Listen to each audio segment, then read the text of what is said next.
Hello everyone, ये है class 8 का चैप्टर अंडरस्टैंडिंग क्वाड्रिलेटरल्स का टॉपिक नंबर 4। इससे पहले हम इस चैप्टर को 3 टॉपिक्स में कवर कर चुके हैं। आप इस वीडियो से पहले उनको ज़रूर देख लेना, आपको पूरा चैप्टर अच्छे से समझ में आएगा। आज की वीडियो में मैं टाइप्स ऑफ क्वाड्रिलेटरल्स डिस्कस करूँगी। इससे पहले टॉपिक 3 वाली वीडियो में मैंने 3 क्वाड्रिलेटरल्स डिस्कस किए थे। इसमें मैं 3 और डिस्कस करूँगी, रोम्बस, रेक्टेंगल और स्क्वायर। तो शुरू करते हैं रोम्बस से। सबसे पहली शेप हमारे पास है रोम्बस। वो कैसी होती है? सारी प्रॉपर्टी एकदम पैरेललोग्राम जैसी है। पैरेललोग्राम की प्रॉपर्टीज अगर जाननी है, टॉपिक 3 की वीडियोस प्लीज देख लेना। आमने सामने वाली साइड इक्वल, सारी साइड इक्वल। इसकी जो डायगोनल्स हैं वो आपस में एक दूसरे को बाइसेक्ट करती हैं और परपेंडिकुलरली बाइसेक्ट करती हैं। यानी कि जो डायगोनल अगर आप बनाओगे तो जहाँ पे ये मिल रही होंगी, इंटरसेक्शन जो पॉइंट होगा वो बाइसेक्टर होगा। यानी कि ये वाली साइड इस साइड के इक्वल होगी और ये वाली साइड इस साइड के इक्वल होगी। प्लस ये आपस में जहाँ भी मिलेंगी वहाँ एक परपेंडिकुलर फॉर्म होगा, यानी कि 90 डिग्री पे टच करेंगी। तो ये खास बात होती है रोम्बस की, आपको ध्यान रखना है। बाकी सारी की सारी प्रॉपर्टीज इसकी पैरेललोग्राम जैसी है, जैसे कि इसकी साइड्स इक्वल होती हैं और ऑपोजिट साइड पैरेलल होती हैं। ये वाली साइड को अगर मैं एक्सटेंड करूँगी और ये वाली साइड को एक्सटेंड करूँगी तो ये दोनों पैरेलल होंगी। इसी तरह इस साइड को और इस साइड को एक्सटेंड करूँगी तो ये दोनों पैरेलल होंगी। तो रोम्बस के बारे में आई गेस आपको समझ आया होगा। अगला हमारा जो क्वाड्रिलेटरल है वो है रेक्टेंगल। रेक्टेंगल बहुत ही इजी है समझना। अगेन रेक्टेंगल एक ऐसी शेप है जिसमें ऑपोजिट साइड्स इक्वल होती हैं। ये वाली साइड इसके इक्वल, ये वाली साइड इसके इक्वल होगी और इसके जो एंगल्स हैं चारों वो सारे के सारे 90 डिग्री होते हैं, यानी परपेंडिकुलर होते हैं। ये इसमें खास बात है, ध्यान रखना। इसके अलावा इसकी अगर मैं डायगोनल बनाऊं, एक ये और एक ये डायगोनल, ये डायगोनल्स जो है आपस में इक्वल होंगी हमेशा। यानी जितनी ये वाली लाइन होगी उतनी ही ये वाली होगी। ठीक है, ये 3 प्रॉपर्टीज आपको ध्यान रखना है। पहली, ऑपोजिट साइड्स इक्वल होंगी, पैरेलल होंगी। दूसरी, सारे एंगल्स 90 डिग्री होंगे। तीसरी, इनकी डायगोनल्स जो है इक्वल होंगी। नेक्स्ट आता है थर्ड इज स्क्वायर।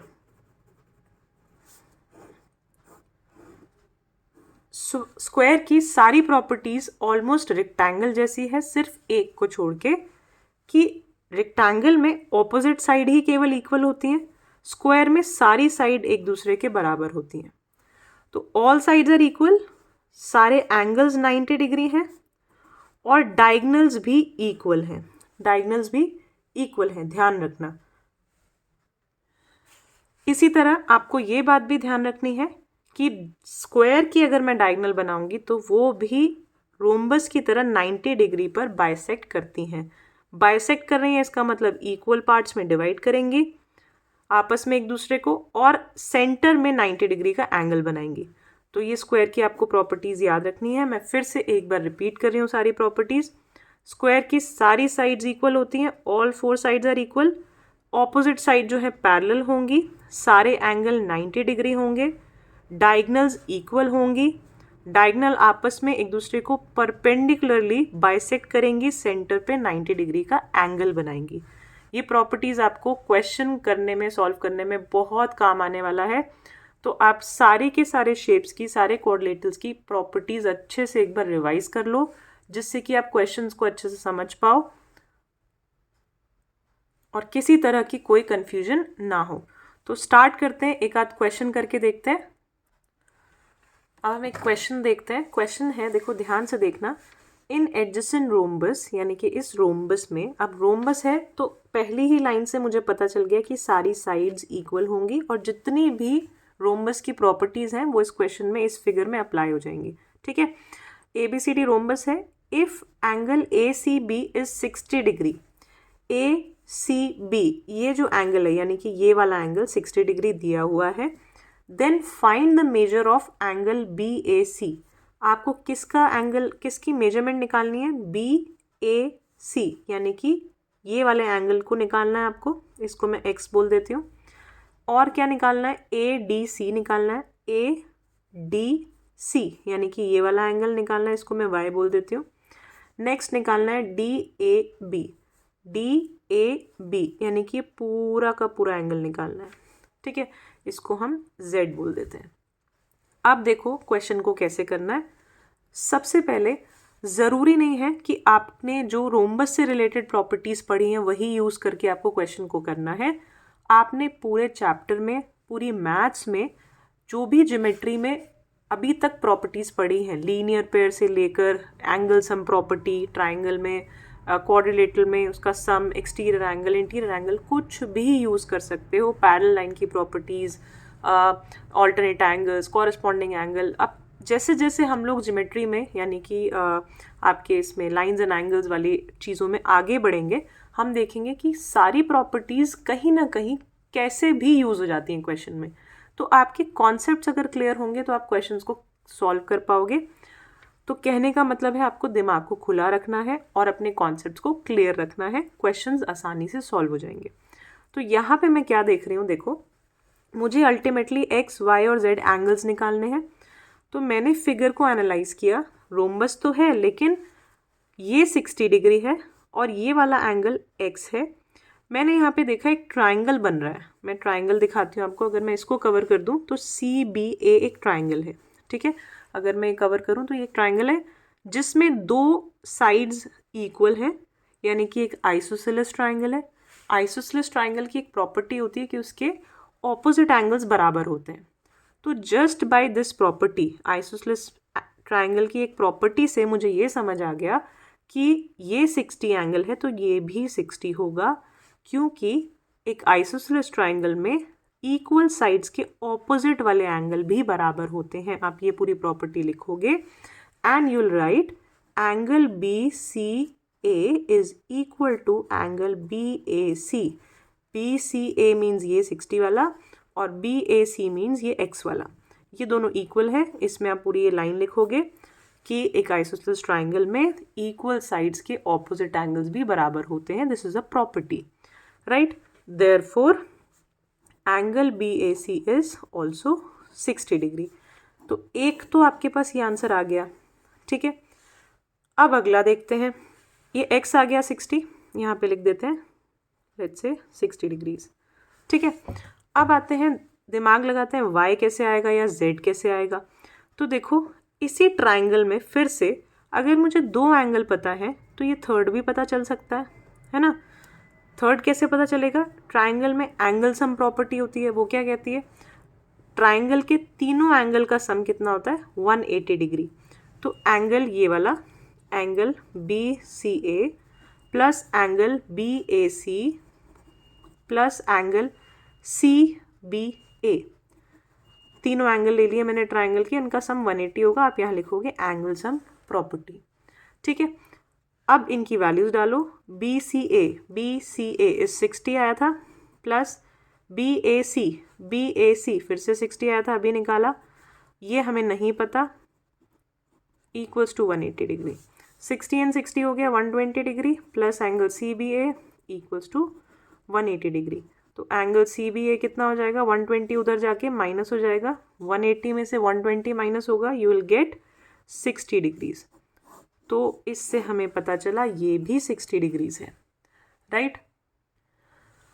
अब अगर रोम्बस का ये वाला एंगल 60 है तो एक प्रॉपर्टी है कि आमने सामने वाले एंगल्स बराबर होते हैं, क्योंकि रोम्बस एक पैरेललोग्राम भी है। पैरेललोग्राम की प्रॉपर्टी हमने पढ़ी है कि ऑपोजिट एंगल्स इक्वल होंगे।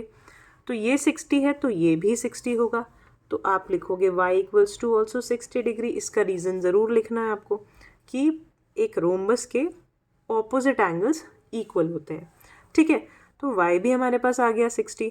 अब y 60 आ गया, x भी 60 आ गया। अब हमें सिर्फ z निकालना है, z मीन्स ये पूरा का पूरा एंगल निकालना है, बड़ा वाला, ठीक है। अब तीसरा स्टेप देखेंगे, क्या मुझे पूरा एंगल निकालना है और ये पूरा एंगल पता है 60। तो ध्यान से देखना, एक और प्रॉपर्टी हमने पढ़ी है, जब भी दो लाइन पैरेलल होती हैं, अब ये रोम्बस है, इसका मतलब ये दोनों लाइन पैरेलल हैं। अगर ये पैरेलल है तो कभी भी पैरेलल लाइन के बीच में अगर दो एंगल्स बन रहे हों तो उनका सम, मैं इस एंगल की बात कर रही हूँ बी एंगल और इस जेड वाले एंगल की बात कर रही हूँ, इन दोनों का सम 180 डिग्रीज होगा। ये फिर से प्रॉपर्टी है, तो इसीलिए मैंने बोला प्रॉपर्टीज़ को बहुत अच्छे से पढ़ना है, ठीक है, कॉन्सेप्ट्स को अच्छे से समझना है। तो एंगल सी बी ए, एंगल सी बी ए जो कि 60 डिग्री दिया है, उसको अगर हम प्लस करें एंगल बी ए डी के साथ, बी ए डी के साथ, तो वो 180 डिग्री होगा। Angle between the parallel lines, sum of angles between the parallel line, इस तरह से आप लिख सकते हो इसी प्रॉपर्टी को।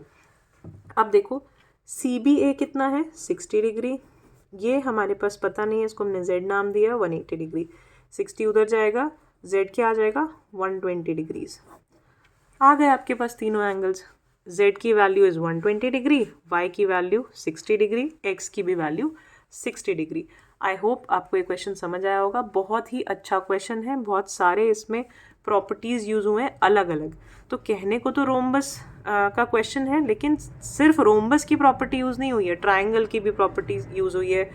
हो सकता है लीनियर पेयर कहीं पे यूज़ हो रहा हो, अप्लाई हो रहा हो, यहाँ पे आपके इंटीरियर एंगल की प्रॉपर्टी यूज़ हुई है, पैरेलल लाइन के कॉन्सेप्ट्स यूज़ हुए हैं। तो आपको इन शॉर्ट अगर अपनी ज्योमेट्री अच्छी करनी है तो आपको सारे के सारे कॉन्सेप्ट्स अच्छे से समझने हैं, कहीं पे कुछ भी यूज़ हो सकता है। अब आगे देखते हैं। नेक्स्ट क्वेश्चन भी बहुत अच्छा है, ध्यान से देखना। In adjacent rectangle A B C D, यहाँ पे एक रेक्टेंगल दिया है A B C D, if angle O A B यानी कि ये वाला एंगल 48 डिग्रीज का है, then find angle C D B. आपको सी डी बी एंगल यानी कि जो एक्स मैंने मार्क किया है, इस एंगल को आपको निकालना है। सो कैसे करेंगे क्वेश्चन, ध्यान से फिर से देखो। आपको पता है अगर ए बी सी डी एक रेक्टेंगल है तो उसके सारे एंगल्स 90 डिग्री होंगे, ये भी और ये भी। तो इसको अगर मैं देखूं तो यहाँ पे पूरा का पूरा 90 डिग्री है और ये आधा पार्ट 48 डिग्रीज है। तो ये जो बचा हुआ आधा है वो मैं कैसे निकाल सकती हूँ, माइनस करके, बेसिक सा लॉजिक है। तो मैं लिखूँगी यहाँ पे angle O A B plus angle O A D, ध्यान से देखना, ओ ए बी यानी कि ये 48 वाला एंगल और ओ ए डी यानी कि ये वाला एंगल जो हमें अभी नहीं पता है, इसका सम 90 डिग्रीज होगा, because this is an angle of a rectangle, 90 degree होता है, ठीक है। तो एक 48 डिग्रीज है plus angle O A D equals to 90 degrees. तो एंगल ओ ए डी को यहीं पे रखते हैं, 90 में से 48 जो है माइनस हो जाएगा, यू विल गेट 42 डिग्रीज। तो एंगल ओ ए डी यानी कि ये जो आ गया हमारे पास 42 डिग्रीज आ गया, ठीक है। अब अगली बात, ये 42 है, ये 48 है। आपको एक और प्रॉपर्टी पता है रेक्टेंगल की कि दोनों डायगोनल जो है एक दूसरे को बाइसेक्ट करती हैं और इक्वल होती हैं। तो यानी ये जो है इसके इक्वल, ये इसके इक्वल, तो ये दोनों भी आपस में इक्वल होंगे, ठीक है। रेक्टेंगल की डायगोनल्स इक्वल होती हैं और एक दूसरे को बाइसेक्ट करती हैं, तो ये दोनों भी इक्वल होंगी। अब ये दोनों इक्वल हैं तो फिर से देखो, ये डी ओ ए जो है एक रेक्टेंगल बन रहा है जिसमें दो साइड्स इक्वल हैं, तो ये आइसोसेलेस रेक्टेंगल हुआ, ट्राइंगल हुआ, आइसोसेलेस ट्राइंगल हुआ। तो इक्वल साइड के ऑपोजिट वाले एंगल इक्वल होते हैं, तो ये वाला एंगल और ये वाला एंगल बराबर होगा। तो ये 42 डिग्री, तो ये भी 42 डिग्रीज होगा। आप लिखोगे ऐसे, angle O A D is 42 degree, ये इक्वल होगा किसके, एंगल ए डी ओ के। क्यों आप ये बात बोल रहे हो, इसका रीज़न लिखोगे कि एक आइसोसेलेस ट्राइंगल में दो ऑपोजिट साइड के कॉरस्पॉन्डिंग जो एंगल्स होते हैं वो भी बराबर होते हैं। तो एंगल ए डी ओ भी कितना हो गया, 42 डिग्रीज। अब एंगल ये 42 है, तो फिर से ये वाले पार्ट को देखो, ये पूरा 90 डिग्री होगा जिसमें से आधा 42 है, तो बचा हुआ कितना होगा, 90 में से 42 माइनस कर दो फिर से, तो ये आ जाएगा आपका 48 डिग्रीज अगेन। तो x की वैल्यू कितनी आएगी, 48 डिग्रीज। तो आपने इस क्वेश्चन को 3 पार्ट में किया। कैसे, पहला पार्ट मैंने क्या किया, मैं एक बार फिगर यहाँ पे बना के आपको एक बार और समझाती हूँ। ये 48 डिग्रीज दिया हुआ था और ये वाला x आपको ये निकालना था। हमें गिवन था कि ये एक रेक्टेंगल है, यानी कि ये ऑपोजिट साइड्स इक्वल हैं, पैरेलल हैं, ये सब हमें गिवन है। एंगल्स 90 डिग्री है, ये प्रॉपर्टी है। तो ये वाला एंगल हमें पूरा पता है 90, तो ये 48, तो ये बचा हुआ पार्ट 90 में से माइनस करके निकाला 42 डिग्रीज। फिर हमें पता है कि एंगल्स डायगनल्स जो है रेक्टेंगल की बाइसेक्ट करती हैं, इक्वल होती हैं, तो ये पार्ट इसके इक्वल है, तो ये बन गया ट्राइंगल आइसोसेलेस वाला। उसके सामने सामने वाले एंगल्स भी इक्वल होंगे, ये और ये, तो ये 42 था तो ये भी 42 हो गया। अब ये 42 है तो फिर से x को निकालना है, तो 90 में से माइनस करके x निकाल दो, तो x हमारे पास वापस से 48 डिग्रीज आ गया। इस तरह से इस क्वेश्चन को किया है। तो देखो कितने सारे कॉन्सेप्ट्स इसमें भी लग रहे हैं। तो कुछ नहीं है, ज्योमेट्री कुछ भी नहीं है, प्रैक्टिस करोगे, ध्यान से सुनोगे, समझोगे तो सब समझ आएगा और बहुत मज़ा आएगा। पजल टाइप के क्वेश्चन हो जाते हैं, दिमाग लगाने में भी मन करता है। तो आई होप आपको अभी तक का जो भी मैंने बोला वो समझ आया होगा। नेक्स्ट वीडियो में इससे रिलेटेड और क्वेश्चंस प्रैक्टिस कराऊंगी। सारी वीडियोस इस चैप्टर से रिलेटेड एक साथ देखना, अच्छे से प्रैक्टिस करना, पूरा चैप्टर आपके टिप्स पे हो जाएगा। Thank you for watching.